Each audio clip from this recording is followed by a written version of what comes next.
सोबोदेरो तालको reporter Ayaz चन्ना। सोबोदेरो लगोट परतो वाहन में रहवासिन मसमात अमीनत खातून मंगणे जो पंहिंजो मुड़ुस गुलाम रसूल मंगणे जो ऐं मासूम ॿारनि खे साण करे सोबोदेरो में इंसानी हक़नि जी ऑफिस HRPF पहुची एहतजाज कयो। ॻोठाणनि दाहींदे इल्ज़ाम हयो त असां 2.5-3 साल अॻु मजबूरीअ में बचा ऐं असां बीमार हुयासीं। मजबूरी सबबि असां नेमत मंगणे जो खां 50,000 व्याज ते वरिता हुया। उन्हनि 50,000 ते असां हिन वक़्त ताईं पंहिंजा सोना ज़ेवर ऐं ढोर ढगा विकिरो करे लखें रुपया व्याज अदा कयो आहे। हुन खां असां पंहिंजो गुज़र सफ़र करण लाइ एडवांस ॾेई मोटरसाइकिल वरिती जंहिंजो 2 क़िस्तूं ॾींदा आहियूं। बासर नेमत मंगणे जो अञा 2 चई मूं ते 2.5 लख ॾियो न्याणियूं विकिरो कयो। मुंहिंजो पुलिस जे वॾनि ऑफिसरनि सां तालुकात आहिनि। असां हिन जे ख़ौफ़ सबबि राति जो मासूम ॿारनि समेत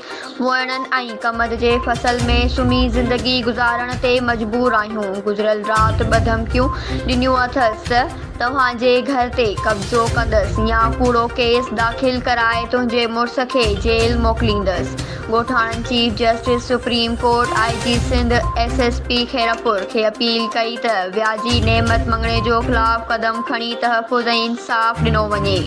न्यूज़ सिंध एक्सप्रेस न्यूज़ सोबोदेरो।